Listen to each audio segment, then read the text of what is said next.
seguia meu destino, procurando ser feliz. Eu enfrentei muito trabalho pesado, de ficar até cansado. Graças a Deus eu venci.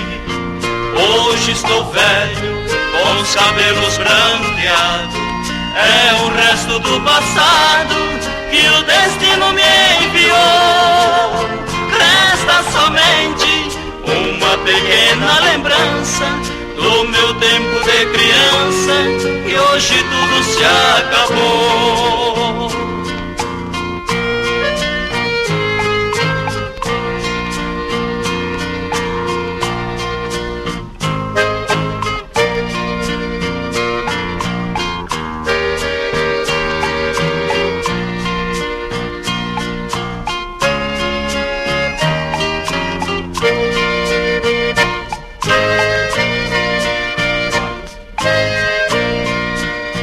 Todo o trabalho que eu enfrentei na vida foi uma esperança colhida.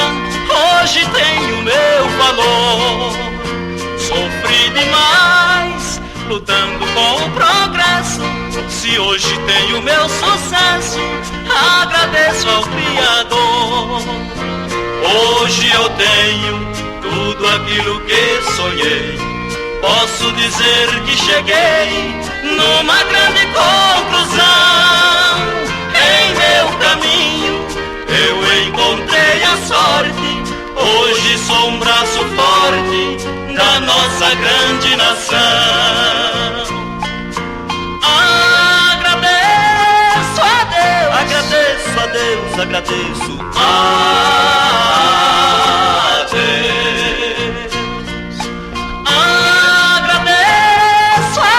Agradeço a Deus, agradeço